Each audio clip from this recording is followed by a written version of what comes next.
አንዳንዴ በህይወታችሁ ቆርጣችሁ መወሰን ያለባችሁ ነገር ምንድነው መሰላችሁ? አላስፈላጊ ሰዎችን ከህይወታችሁ ውስጥ ቆርጣችሁ ማውጣት አለባችሁ። ትልቁ የላይፍ ፕሪንሲፕል በተለይ ደግሞ ስለ ሰልፍ ዲቨሎፕመንት ስናወራ ትልቁ ህይወታችሁን እንድትለውጡ የሚረዳችሁ ፋክተር አጠገባችሁ ያለው ሰው እናንተ ህይወት ውስጥ ቫልዩ ከሌለው ደን ከህይወታችሁ ቆርጣችሁ ማውጣት ነው።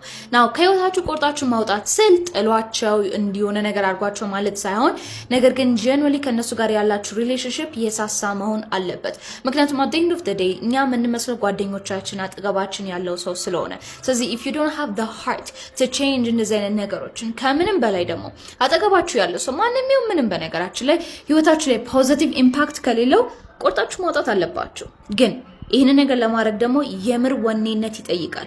ደፋር መሆን አለባችሁ ወይም ደግሞ የውሳኔ ሰው መሆን አለባችሁ ማለት ነው። ስለዚህ እኔም በዩቲዩብ ቪዲዮ ላይ ወይም ደግሞ እኔ ፕራይቬትሊ ከምሰጣቸው ኮቾች ውስጥ የምናገረው ወይም ደግሞ የምጠይቀው ትልቁ ነገር ምንድነው አጠገባችሁ ማን ነው ያለው ነው። ከማን ጋር ነው የምትውሉት? ምን አይነት አመለካከት አላቸው? ህይወታችሁ ላይ ኢምፓክት ከሌላቸው then I think it's time to say goodbye.